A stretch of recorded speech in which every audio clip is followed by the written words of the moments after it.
कार्तिक शुक्ल प्रतिपदा को दिवाली के अगले दिन अन्नकूट उत्सव मनाया जाता है। इसी दिन बलि पूजा, गोवर्धन पूजा, माँ अग्रपाली आदि होते हैं। इस दिन गोबर का अन्नकूट बनाकर या उसके समीप विराजमान श्री कृष्ण के सम्मुख गाय तथा ग्वाल वालों की पूजा की जाती। ये ब्रजवासियों का मुख्य त्यौहार है। इस दिन मंदिरों में विविध प्रकार की खाद्य सामग्रियों से भगवान का भोग लगाया जाता है।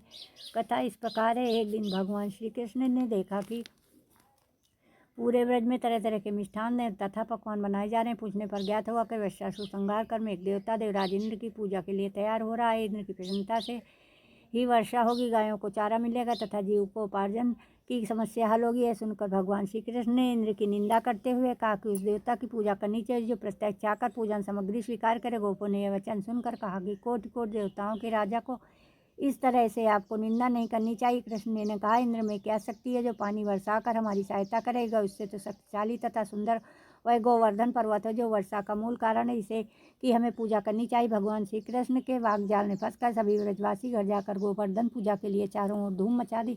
तत्पश्चात नंद जी ने ग्वाल बाल गोपिकाओं सहित एक सभा में कृष्ण से पूछा, इंद्रजन से तो दुर्भिक्ष उत्पीड़न समाप्त होगा, चौमासे के सुंदर दिन आएंगे, मगर गोवर्धन पूजा से क्या लाभ होगा। उत्तर में श्री कृष्ण ने गोवर्धन की भूरी भूरी प्रशंसा की तथा गोपियों को आजीविका का एकमात्र सहारा सिद्ध किया।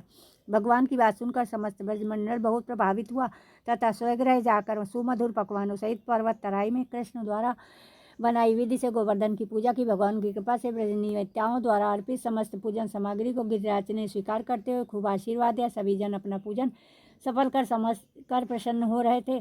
तभी नारद इंद्र महोत्सव देखने की इच्छा से ब्रज आ गए। पूछने पर ब्रज नागरिकों ने बताया कि श्री कृष्ण की आज्ञा से इस वर्ष इंद्र महोत्सव समाप्त कर दिया गया है, उसके स्थान पर गोवर्धन पूजा की जा रही।